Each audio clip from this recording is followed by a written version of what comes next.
Hi, everyone. I'm Pilar Muner, the VP of People and Talent at ChartHop. Welcome to our webinar today, The Truth About AI in HR. If you're joining us live, awesome. If you're joining us after the fact, amazing. You can also drop questions into the chat. We've got a bunch of the ChartHop team here live who will be answering questions. If you've got questions after the fact, let us know too. We'd be happy to answer anything. We'll have three parts to our webinar today. The first one will be a fireside chat with myself and Ian White, who's our CEO and founder of ChartHop, facilitated by Kyle Lagunas of Kyle & Co., who's a well-known researcher in the HR technology space who's done a ton of industry and market analysis around what's been going on, in particular with AI. We'll then move into a bit of a unique and really interesting thought piece where Kyle is going to take a bunch of the research that he's done over the past year on AI, having interviewed and talked to practitioners, and give all of you some advice on the learnings that he's gained and things that you can practically do day to day as either an HR leader or HR practitioner. And then we're going to close out with a demo of AI Pro, which is our newest offering for ChartHop. It's one for myself in particular that I'm very, very excited about. I've been able to use the product internally, and I've been working with the team on the product and engineering side for quite some time on it. But you can also take this and apply it to how might you use AI in the future with your HR team.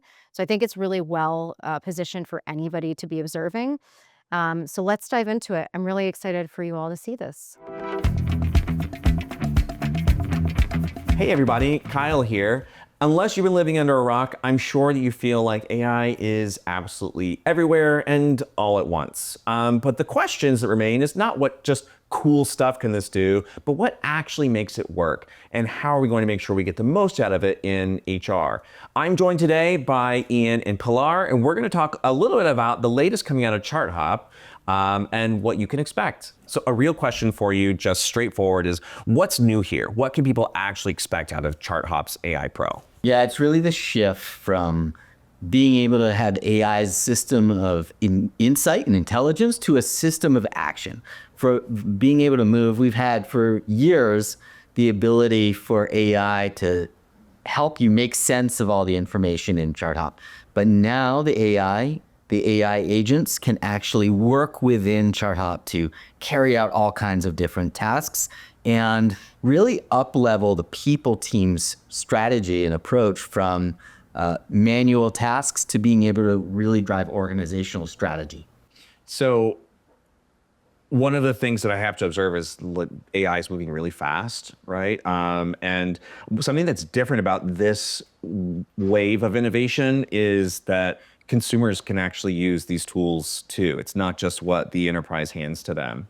And I am a fan of Claude, although ChatGPT is my friend as well.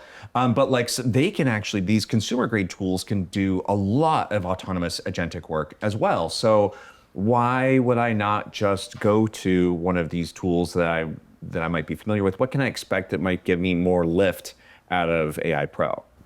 We're plugged into the org graph so that when you're using ChartHop AI, it understands your whole organizational history. It understands who you are. It understands the people around you. It understands your organization's goals and strategy. It understands the financials, performance. Everything is all there. When you're copying and pasting into one of the consumer tools, it's not going to be the most secure approach.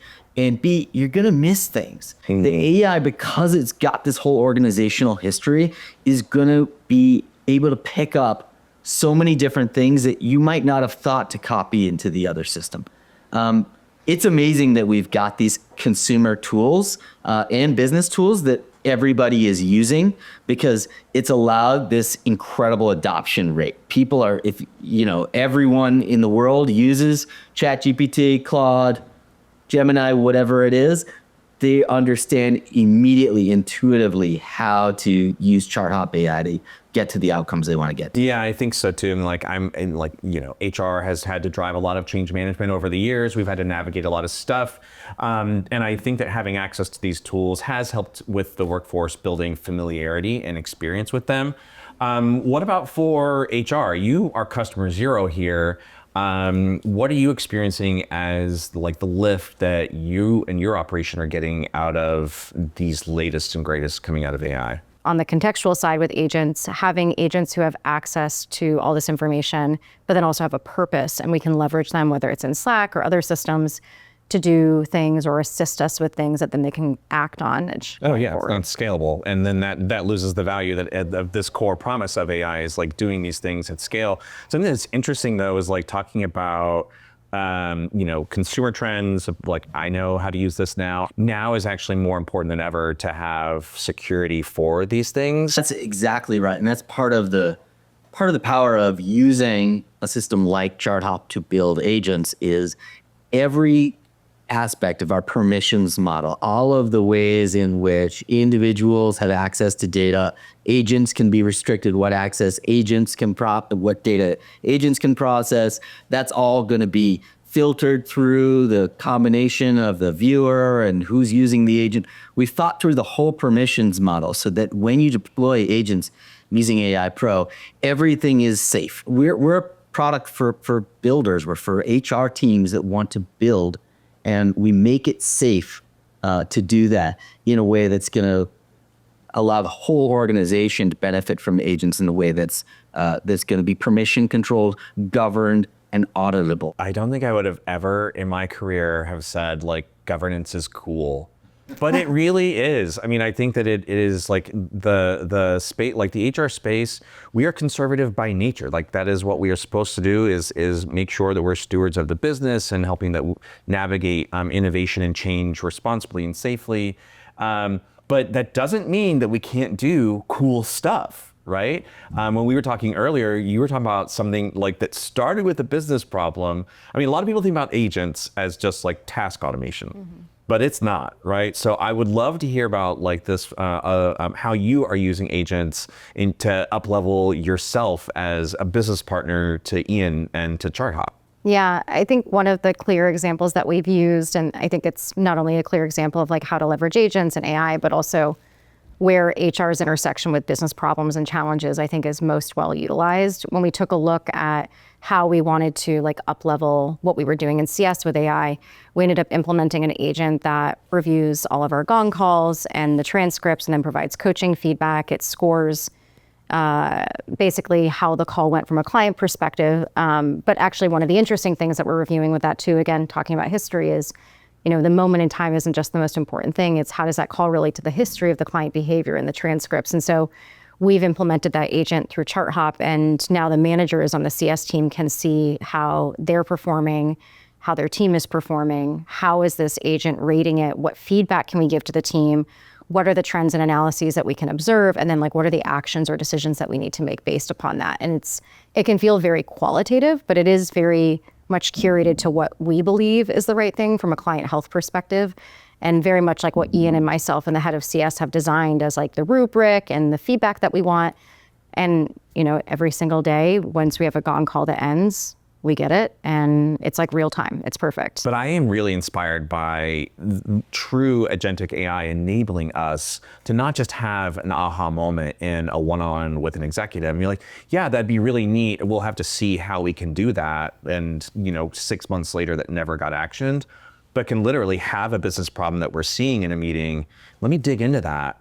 And then suddenly, and not suddenly, because it's not instant, but within weeks, have an actual scalable solution. That's unlocking a huge amount of value for HR that they bring to the business, right? The way that we've designed the product, not only with AI Pro, but in general, is that we don't want to know the limitations of what we might see. And so what I think is really exciting and interesting is that there is so much that I think we'll be able to do that we haven't even envisioned yet. And getting our clients to go in, because we're built off of this idea of like flexibility versus rigidity. And so really what we're saying is like, here's a set of tools, decide what you want to do with them, and then like share with us how you use them. And I think sometimes what can happen with other platforms or even with AI, the constraints are fairly tight. And so what you're able to do is like pretty limited and finite versus like, I think for us, we have some examples. We obviously have agents that we're deploying. We have a lot of stuff we're testing, but I think like we've just scratched the surface. I think a lot of the work and the innovation and creativity is to come. And I think that's part of what's really interesting for us is like giving HR folks space to do that versus feeling what I often have always felt, which is very constrained by the software that I'm using, and even just like the technical limitations of what it does, because it's HR versus it's not a DevOps software. It's not an engineering software. So it comes with a more limited scope of like what I can play with and what I can create. Yeah, we're breaking out of like workflow tools and getting into the world of like actual solution toolkits. And I know that this isn't just like a bunch of cool features. Like that's something I actually have appreciated about this launch is although there's a lot of cool stuff that AI Pro can enable, we have largely been talking about what makes it possible.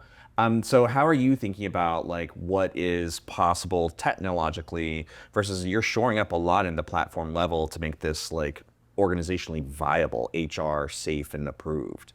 You want to talk a little bit about that? Yeah, I mean, I just think in HR, as it is for any leader, there's a balance between, freedom and responsibility, right? You want to have the freedom to create and build, but you want to make sure that the level of responsibility you have to the organization is fulfilled. So we've tried to create the building blocks of AI Pro so that the agents that you can build with as little as a prompt to build an agent that can do all kinds of things is always rooted in a kind of permissions model. We've spent years building our ChartHop permissions model to apply to the whole system, but it's always going to be deployed in a way that's safe. I mean, this isn't the Wild West. HR has a job to do, right? We're stewards of some really important aspects of business. Well, so speaking of stewards and speaking of what's possible, I know that there remains a bit of anxiety in the industry about impact of these tools to human workers. But as the two of you are talking about what you've done together, what you've done for clients, I really feel like you're scaling up your capability quite a bit. And so as we close, what do we think about the positive impact that even you are personally recognizing, you are personally experiencing from having these capabilities in your hands? And what might you say to those HR leaders who are maybe hesitant because they're not sure of what that downstream effect might be? Yeah, well, I think there's two things that I think about. One is like workforce impact, just broadly, not just in HR, but I think HR, we're like any other function, right? We have things that we do every single day and teams that kind of like deploy that. I think for us, what I'm often observing, not only myself, but with other leaders, is that we're kind of shifting the ratio of the work that we're doing. And so when I think about, and we were actually having a discussion today about that even internally at ChartHop, is that you kind of go from being somebody who does a significant amount of execution to somebody who's kind of building systems and understanding how to deploy. So it's almost like you're becoming a manager by understanding what is the work that I need to do, and then who can I have do it, and how automated is it? And so I think part of what we're identifying is like very low discretion work. So anything that's fairly manual, I always kind of think of jobs as like the tactical, operational, and strategic. And so I think part of the goal is like, how do we take all the tactical work and drop that into AI? And then we start to bleed a little bit into the operational. And so if you look at, I think a lot of HR leaders, even with large teams, we're doing a lot of stuff across the board, both from like a functional perspective, because HR is very, very broad, but also we're kind of going down deep and going up high every single day. And so part of what I've experienced, and I think other leaders who are doing this really well have experienced, is that we're kind of dropping a lot of that stuff at like the 50% or below, and then it's giving us more space to do the work that I think is more macro level, more impactful, much better. And I think we're also able to spend time in the business in a way that's more meaningful. I think it's super inspiring. I also am just happy to see that it's within reach. Yeah. I don't think that that's an aspirational point of view. I think that's very realistic. Ian, do you have anything to add? I think the future of HR looks like strategic business impact. And AI is this sort of supercharging tool that allows everybody to be a strategist, to start to design systems, to be systems builders instead of systems executors. And, I think the way that we've been operating internally, the way that Pilar's been operating internally is in some ways a model for the way that we think HR can what that can be and what that can look like. Because the level of impact that a good people strategy can have on the business is beyond any other strategy you can have. A business is literally the people coming together with agents to help drive the business outcomes that we want to get to. So I think this is the best time ever to be a builder. It's the best time ever to be a strategist, and it's the best time ever to be a systems thinker. And we're really excited to share what we're doing and help level up all the different people teams out there. Some fascinating conversation came up today with Ian and Pilar. It actually brought to mind a lot of the trends that we're seeing at Kyle & Co., which I would love to share with you next. Hey guys, Kyle here. If you tuned into the Fireside earlier, you know that AI is happening really fast, but a lot of people have questions about how they can make the most of it. Well, my day job is actually studying innovation cycles in the world of HR tech and transformation. We recently ran a study on what was going on with AI in HR's adoption journey and what was making it work versus what might be holding some people back. And what was really interesting was that the majority of organizations are actually stuck in an exploration mode for AI. And the reason why that's really interesting, at least to me, is that AI is happening fast. And if nearly half of companies are watching to see what happens, I'm afraid they're falling behind. And that's why for today's conversation, we're going to talk about how you could be building momentum in AI every day. And so what we find is that for HR, that ambition isn't the obstacle. There is a lot of ambition. There's a lot of good ideas. There's a lot of interest. And I think there's people who are willing to try new things. The challenge is that the foundations aren't necessarily there. When we talked to Ian and Pilar earlier, we had talked about the importance of making sure that AI use cases are safe, right? Well, how do we do that? Well, I'm going to share with you what we're seeing in the data today. So at the highest level, one of the big questions people ask me for all the time is like, Kyle, what does maturity in AI for HR look like? And honestly, I know that a lot of consultants like to have their cool, innovative maturity models, but where I sit, I don't think maturity exists in AI for HR yet. But what does is momentum. There are companies who have started using AI and who have continued to use AI, and there are those who have started and stopped, and those who haven't started at all. And what we want to focus on is the qualities of the organizations who are actually able to build momentum and maintain it. This is based on research that we did with 350 HR leaders in North America, the EU, and UK. And what we identified in this study was there were 7 drivers of momentum for AI in HR, but today we only have time to talk about 3 of them. And they are all in this bucket of capability. So that we found there were 3 dimensions of AI momentum. It was capability, posture, and investment. And we're going to dig into the 3 drivers of capability, which includes literacy, governance, and integrations. So the first driver is, as you'd expect, literacy. I say something, you can't be a part of the conversation if you can't speak the language. And this is especially true when it comes to HR's voice in AI innovation. Interestingly, in the past, we have let the nerds figure out how the tech worked. You could hand over a new implementation to HRIT. You could pull in talent ops to work on something, and they were the ones who needed to know how it all worked. Today, AI is much different.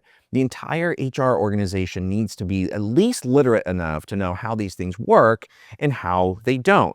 The leaders in HR and the leaders in AI adoption in HR are the ones who are really prioritizing that literacy, and you see that here in the data. So on the left, you have laggards the people who are in the laggards group are either not using AI at all or still just exploring their options. And the leaders are the ones who are well on their journey, well on their way to being an AI first HR organization. What you find is that 61% of those companies who are in the laggards group report that their HR organization, not just a select few, but their organization as a whole, 61% reported they are not yet familiar with AI. That is very concerning. That's nearly 2/3 of HR practitioners who don't really know how this stuff works. It's no wonder AI might not be moving as fast as you would expect, listening to all the new cool things that are happening in the tech ecosystem. On the other hand, now let's just acknowledge that the leaders have some literacy problems too. The leaders don't have it all figured out. 16% of folks in that group said that they still have some work to do when it comes to literacy across the HR organization. But that gap, nearly 45 points in difference, is pretty significant. And that's why I always start the conversation, if we talk about building momentum in AI, literacy is where it starts. The next driver is one that I literally never thought that I would be excited about. I think I actually mentioned it in our fireside earlier, is like the new cool thing is governance. Who would have ever imagined? But whereas in the past, I feel like people thought that governance, a lot of it was like the red tape that you feel like you would go through anytime you need to get something done.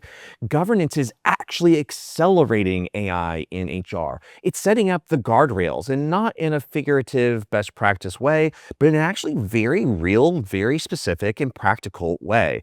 And once again, as you compare those organizations who are lagging in AI adoption versus those who are leading, we see that governance is a major distinguisher between those who are ahead and those behind. So 51% of laggards have absolutely no governance framework for the use of AI in their organizations at all. Half have no policies, not just in HR, but across their entire company. They have no governance frameworks whatsoever. Mind-boggling. Those are in that same category. 38% said that they don't even know if one exists. So it's like, oh my God, that's over 80% of companies who haven't really made any progress in their AI journey. Governance is either not deployed yet or not even in the works. And this means when you don't have governance, you don't have rules. And so, of course, there's a lot more risk to manage there. You have people who are going to come up with a cool idea and run out to their favorite public LLM, and suddenly they're sharing performance data somewhere they really shouldn't. That's a major problem, right? But as you look at governance, it doesn't necessarily have to be a perfect system. There are some really simple practices that you can implement into building meaningful and sustainable practical HR governance for AI. The first is just use case approval, making sure that we have a defined process where we can identify new AI use cases, review them together, and get them approved, where we know what it takes for us to start an AI pilot, for us to go in onto an AI use case. It needs to be clear how this gets done. Another piece is decision ownership. The good news is when it comes to AI, it's not all on our shoulders in HR.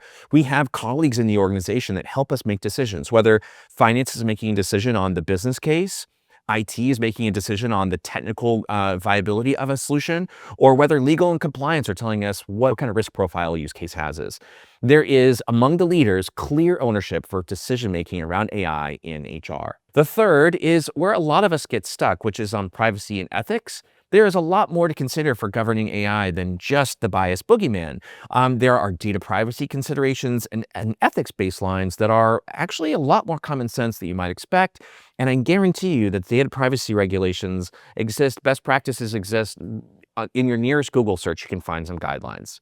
The last is around communication, which, hi, this is the boundary of HR, right? We're constantly communicating with the employee base about what changes are coming and what new things are going on. We need to have clear communication plans for employees as a part of our governance so we can convey to them what's coming, what we're doing with AI, what we're not doing with AI, what they should and shouldn't be doing with AI. These are all a part of AI governance. And by the way, you don't need to hire a major consulting firm to start putting some ideas together. That's the beauty of governance work. You can start coming up with some great aligned practices across your partners in the business.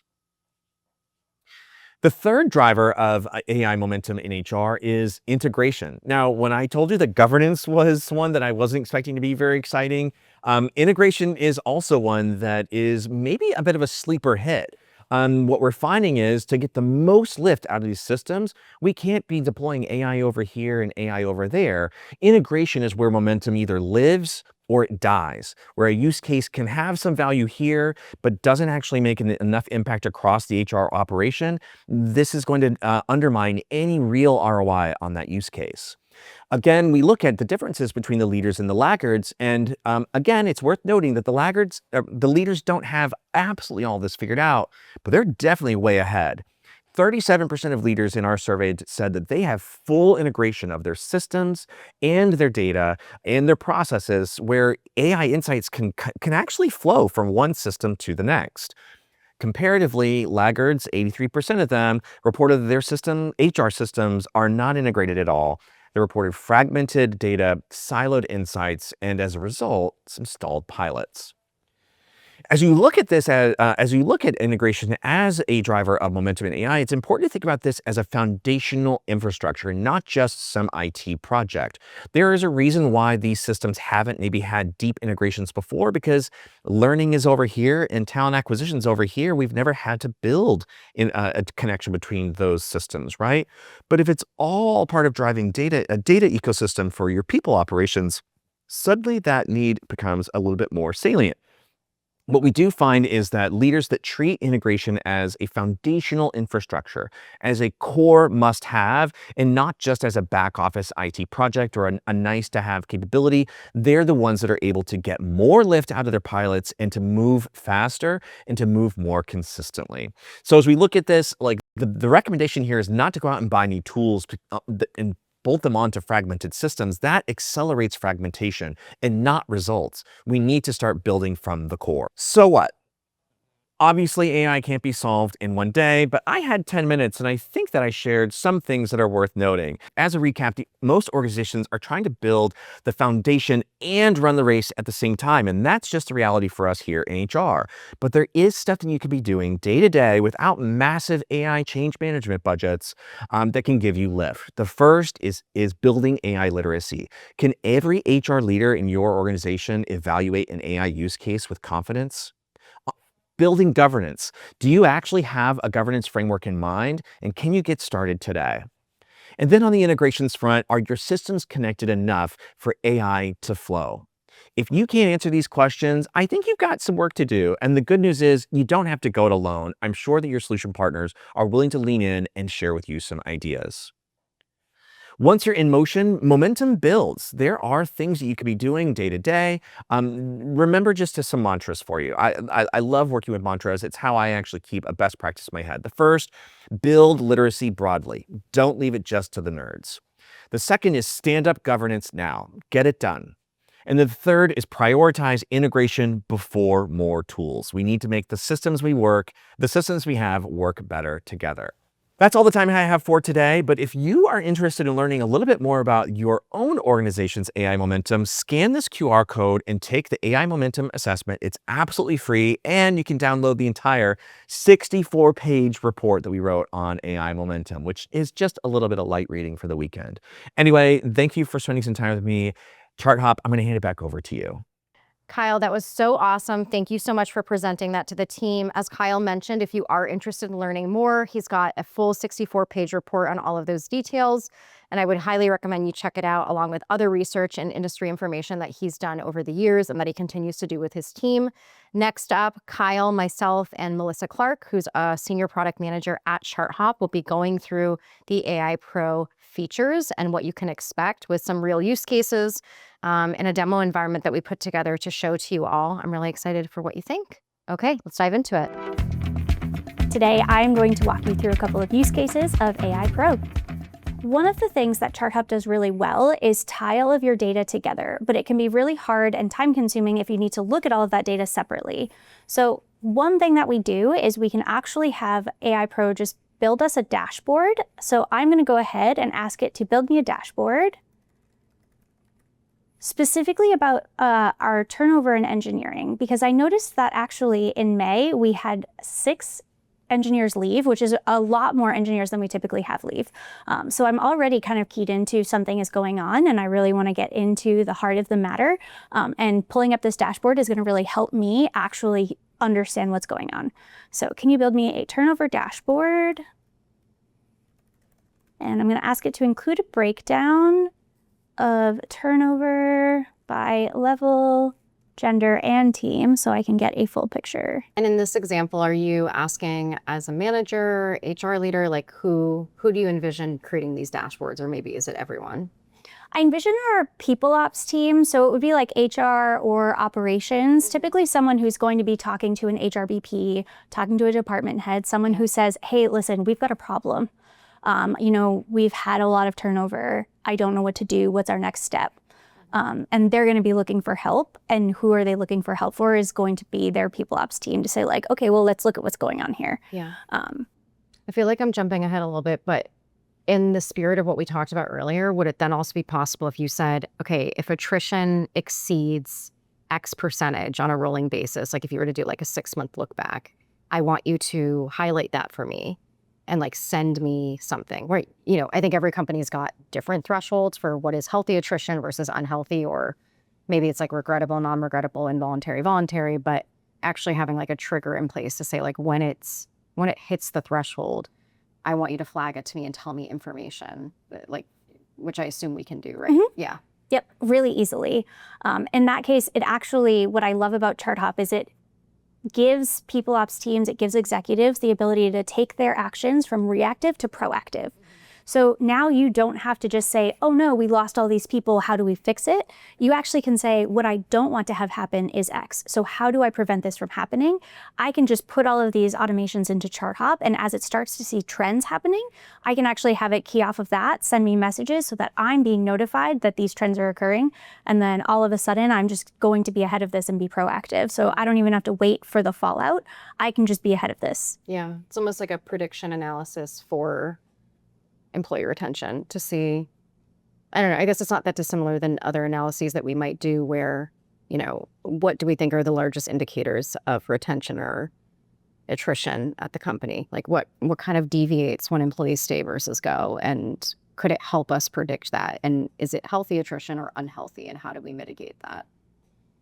But instead of needing to export all of that data into Excel or into Power BI or Tableau, you can then just ask ChartHop those 3 questions, and it can then pull all of that data from other sources, and then over time just help you refine that too. Yeah, and create a dashboard that you could share with other executives or leaders to say, like, this is what we're observing and see. Without having to get in line behind all of the others that have a ticket into the PD analytics team to build out these custom dashboards for you. Which is always what I want. Yeah. Yeah. Right. Well, I think that's what's compelling for this too, is we're waiting for the dashboard to build is I can actually, like the number of fire drills that you go through as a business leader and as an HR business partner, they're endless, right? And I can actually in a meeting start to dig into a problem. I can start to get an idea of what's going on here, and we can probably start to put together a solution plan to address these things that we're uncovering. Yeah. Whereas before you would say, I'm not sure what the problem is. I'm going to have to go and look into it and come back to you. We've been here for minutes and we're getting to some level of insight. And in the same meeting, I can start to take action with you. Yeah, and in that 1 minute, this is what we get, is this beautiful dashboard that highlights this, plus an AI insight where it called out actually manager and culture are the 2 top departure reasons, particularly for this really high influx of resignations that we got in May. Like, look at how high that number is. Our voluntary turnover is a lot higher than normal. And people are citing manager and culture, like we have something that we need to look into here. This is an issue that we may not have caught previously until further down the line when someone else may have been confident enough to bring it up. Yeah. And this is what's agentic about this. The prompt that you started with, what was the prompt? So give me a breakdown of turnover in engineering by gender. But it was Level and level, like yeah. very simple prompt, and the level of build that it has done for you just based off of that, it would have taken, like I said, you would have gotten line behind everybody else that has a ticket into people analytics to get to one of these, unless you built one of these little charts in a report builder, right? Exactly. Yeah. You can also share these reports with anyone who needs to know. So as you're starting to have these conversations and you're saying, well, we need to have this discussion about turnover in engineering, I want to start having this discussion with my engineering managers. I want to share this data with them. You don't have to think about access levels, right? Automatically, you can go ahead and share this chart with them, and ChartHop's going to take care of any access levels and any concerns about that whatsoever. So as you're going through this and you're having these discussions with other people, you can share these charts, and as long as you're sharing it with them and they're looking at it on their own ChartHop instance, they're going to look at it with their access guarded, or you can choose to share that information in full if you'd like. Isn't that amazing? Then you're not going to have to build 17 different PowerPoints. That's literally what You I've can had to do. just send it once, and depending on level, it regulates the access. That's chef's kiss. One of the biggest problems we actually were just talking about earlier is when you get an offer letter and for some reason it doesn't align with everything that actually gets put into your HRIS. So what we're going to do here is leverage our AI to say, of the new hires that started in the last 3 months, make a list of them. And if there are any discrepancies in the starting salary versus the offer letter. And as you can see, it is already starting to think, pull out this list. It's telling me that it sees 6 new hires with offer letters. All right, and there we go. We already found out that we have a discrepancy here. So as you can see with Matthias, there's a note that in the offer letter, he actually was offered $157,000, and in ChartHop, it looks like from the source system that it says that it was $175,000. So it just looks like there was a quick, the numbers were just rearranged. We can go in and we can actually validate that. So right here on the screen, we have the offer letter that it already pulled up for us. So you can just validate and say, oh, the starting salary written right there. Super cool that you can actually like fact check this here if you really wanted to. It just makes it really easy. And you can see what the base was actually put in at. And then you can change it right there if you want to, or you can ask it to assign a task to do this. So you could also say, can you assign a task to the hiring manager to update this? And then it would go ahead and it would assign that task to the hiring manager, which saves you time from having to figure that out and solve that problem. I think one of the things that's been hard is that when you have any sort of data visibility where an employee sees something versus like the admins or the managers, I think that's where I always get very worried is that if something is wrong, I think employees are very sensitive to like, my title's not right, my level's not right, my comp's not right, my start date's not right. And I think sometimes when employees see that, they get worried that there's like something going on, even though oftentimes we know it's just like an admin error, it's just like a mistake that we make. And so oftentimes what I'm trying to avoid is employees seeing the admin errors.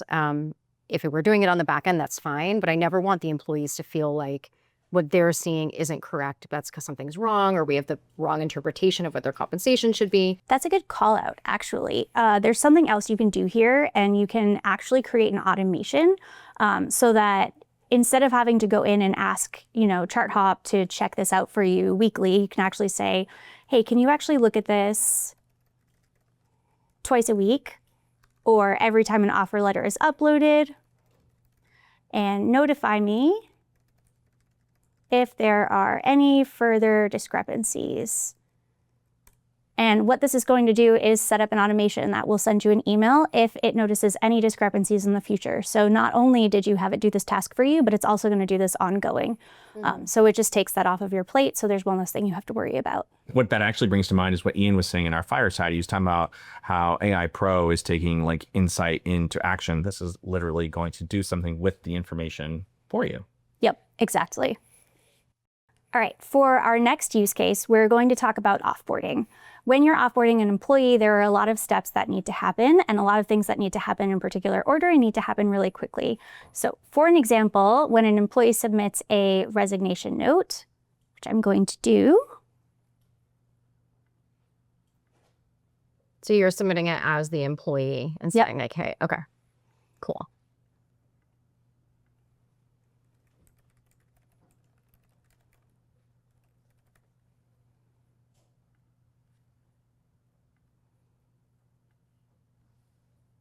And if we go to Slack, what we're going to see in our private channel, so I've set up this offboarding channel that has our HR team. It has who needs to be involved in all of these steps. It's going to have probably someone from IT, and it's going to have all of this information already kicked off with all of the steps that we have. This is really cool because it actually didn't require any effort on our HR team's part. I see we've got org impact assessment. So it's taking a look at information about their team, people that they work with, their tenure, and then going into, oh, this is interesting. So relational risk intelligence. Okay, so there's a lot of information here that it's pulling. And you basically can decide what you want the offboarding ticket to include or what you want the AI to analyze. Okay.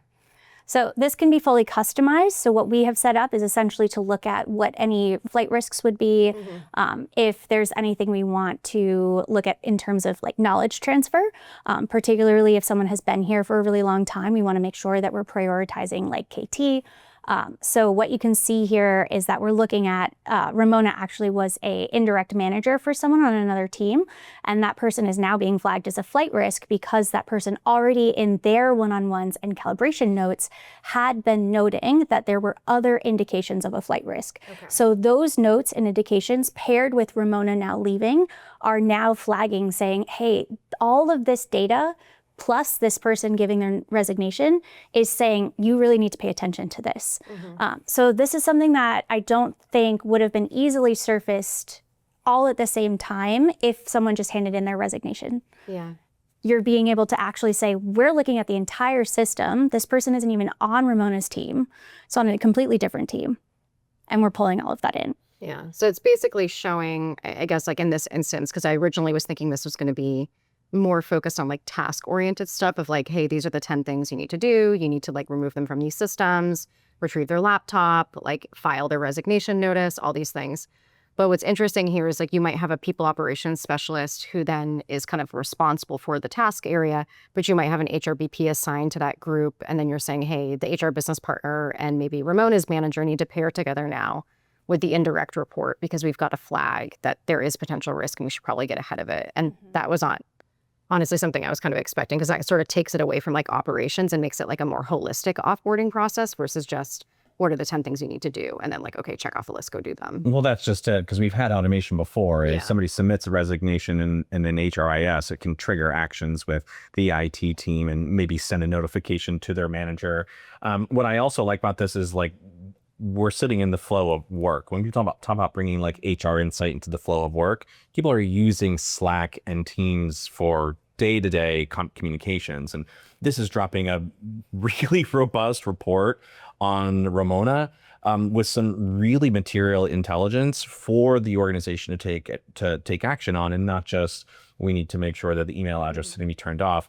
It's happening in Slack, right? And it's not, and I know that the ChartHop interface is gorgeous and beautiful, but it's happening actually where the manager is and where everybody else is at the same time. So I just really like the way that it's bringing this to a place where people actually are. Exactly. And you talk about how, you know, any other system can do all of these automated actions. We're not missing that with all of this. As you can see with the check marks, with this automation, it did already send an exit survey to Ramona. It did already trigger the decommissioning email, and it already set like an asset return task for the teams that needed to happen. So we have programmed that in, and it was like, yeah, we did all of this stuff. And I'm telling you, it's checked off and completed. Got it. Yep. So not only are you getting that task completion, but you're getting everything else layered into it. So continuing with our employee experience, we're going to talk a little bit more about how AI Pro integrates with Slack. So we're going to continue. We have all of our access controls. Keep that in mind as we continue through these examples. So as Ramona comes in here and starts chatting, we have an Ask People Ops channel. Our HR team of 1 is amazing, but she cannot do her job well when she's being asked 15,000 questions a day. So we have this Ask People Hops channel that we can leverage here. So Ramona's going to go in and she's going to ask what her compensation is because she can't remember and doesn't want to log into ChartHop because she has Slack on her phone and it's way easier.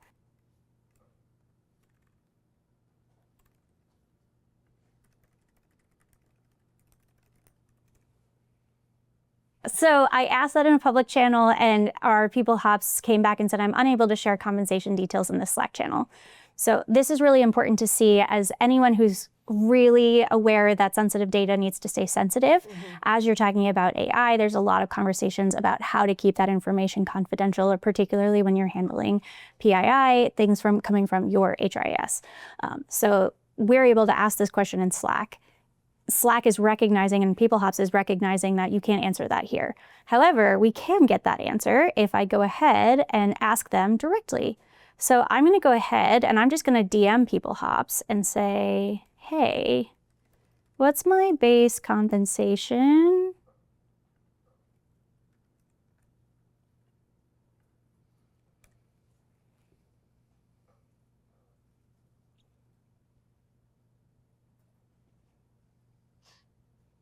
And it gave me a breakdown of what my base salary is. Recognizing that I am DMing it, there is no one else in this Slack channel, so it was really awesome, really easy. The other examples I can give you, so there are a lot of times that you might want to ask something that's a little bit more sensitive. So for example, I'm planning to take my maternity leave soon, but I'm not ready to share that with my company yet. Can you tell me everything about our policies?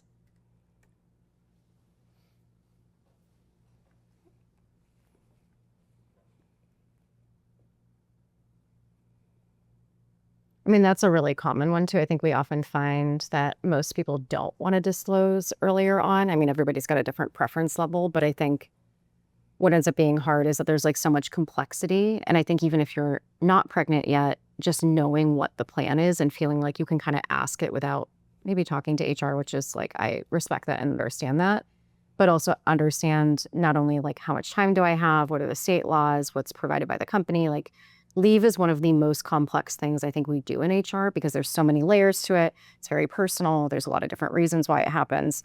I think that's actually the area where I find employees have the most difficulty in terms of education. And so giving people more direct access in a private way to this, I think is really good and safe, where they can get the information that they need and feel like they can ask back and forth questions. And it's not something where they have to sit and have a meeting or talk about something that could maybe even be uncomfortable or hard, since everybody's journey is very different. So I think this is like such a good use case that I do actually see. I have friends who ask me this, they say, hey, I'm ready to tell my company, can you take a look at my information? Like I am confused. I'm not really sure how this all works. I've never been on a leave before. And I think this is like a very good use case of something that is personal or more private, but you don't have to like engage with the team, whether it's your manager or HR. It can be super sensitive too. You know, like I might actually, my partner and I might want to look at parental leave just because we're talking about what our plans might be. And I might want to get some material answers at 8 o'clock at night. Yeah, we're having a conversation. I'm like, actually, I don't know, babe. Let me have a look and see what we even offer. And I'm not gonna move. Pilar, hi, just wondering, you know? And so I feel like that also does like make the access to the benefits more, I don't know, just less gate kept. Yeah. Even if gatekeeping is not like an active like approach that HR wants to play, it's just because you have that information, you become that gate. Yeah. Right. I really like this a lot. And it also saves a lot of time. I mean, yes, there's the confidentiality part of it and things being personal, but I would say, making a very like broad guess, we typically get asked the same questions on repeat, right? You know, there's kind of a few categories. And so allowing employees to self-serve much easier, I think also saves us a lot of time where we're not spending that time doing like help desk ticket stuff that's just actually like a query for a wiki.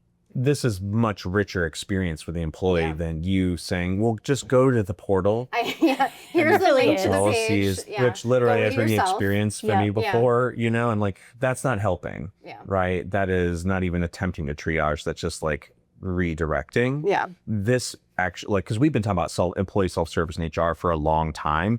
This does bring us to a richer experience for self-service than has been possible in the past. Yeah.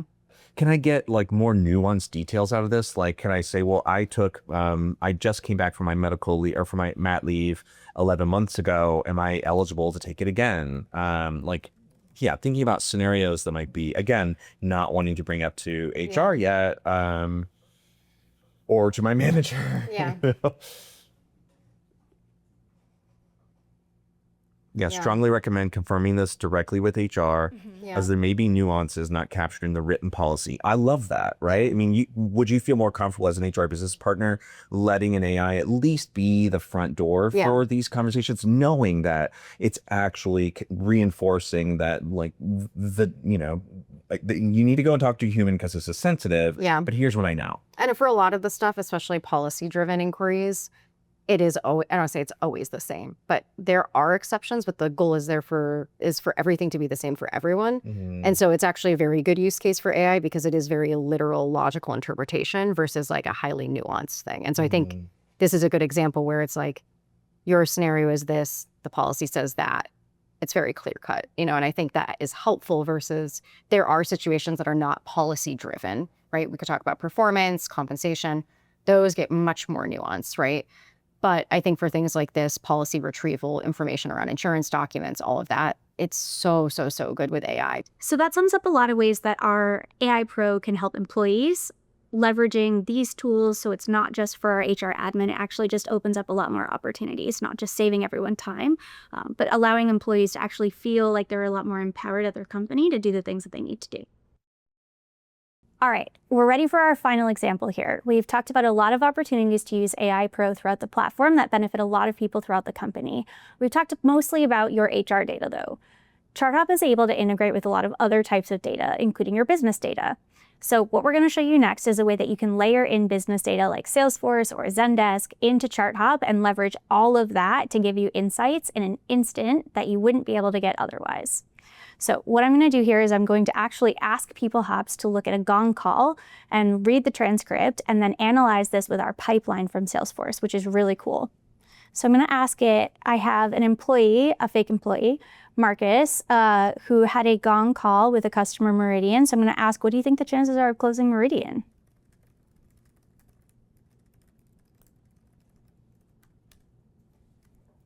This is really helpful, this first step, in and of itself, because as a sales leader, you're not going to be able to listen to every Gong call.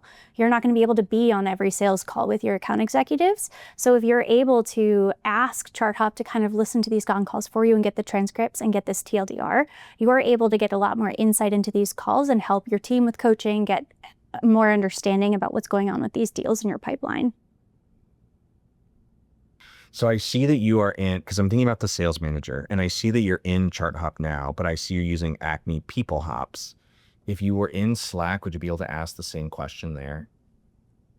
Yes, but that's a great call out. So we have different agents that we've built that just are kind of given different data and different guidance on how to look at that data. And that is something that we do where we can leverage Slack. If that's where we're in already, we might be having a conversation on a sales channel. We might even bring ChartHop into the channel, or we might just directly DM and say, hey, I was wondering what's going on with this. I think that's just so compelling, because as we had the conversation in our fireside earlier, we're talking about how people ops decisions get made in a vacuum separate from finance and the business. But that was just like a data conversation. It's like in general, we're actually talking about bringing the sales leaders will be using an actual HR tool to be driving their business and not just coming to it to ask about policy or to ask about creating goals for performance review. This is a daily query that I'm going to be submitting to my HR tool. I think that's a first for me. And it's one that I'm often using too as an HR leader, because I want to know and understand the performance of the sales team, not just on an individual or team level, but how it relates to the performance of the company.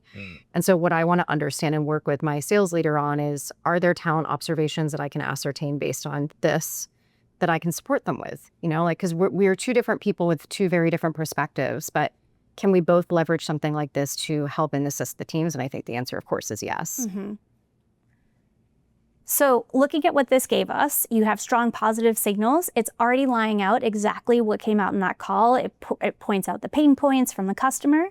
It talks about how privacy concerns were handled really well, so you have things that you can compliment Marcus on. And it also points out some risks here. So there's, key people on the call are still skeptical. There are things that maybe Marcus may be overpitched early and some weak business case setup. So those are some things that you could coach on. That's me just calling this out here. We actually can ask this further, right? We don't have to leave this here. So let's go ahead and we'll say okay, well, I have the information about this deal, but based on Marcus's performance,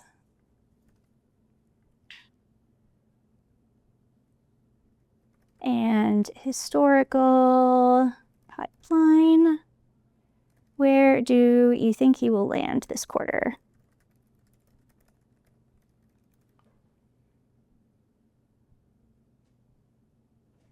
Now what this is doing is it's pulling all of our Salesforce data and it's pulling all of our one-on-one data, our performance data for Marcus, and it's actually amalgamating all of that to give you an answer so that you don't have to go looking at Salesforce, you don't have to go looking through performance reviews.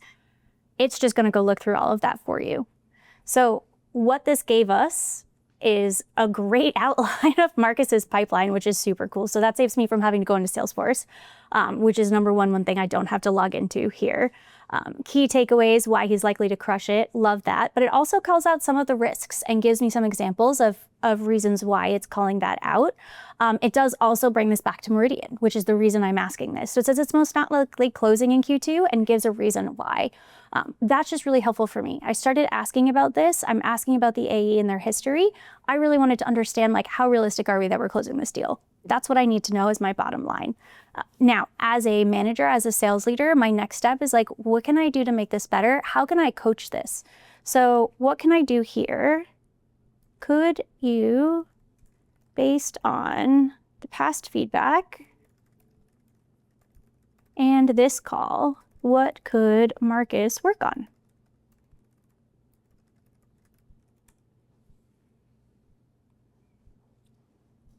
So this is less than 5 minutes, and we've got not just a great idea of where this one opportunity stands, we also have a pretty good understanding of how Marcus stands as an AE.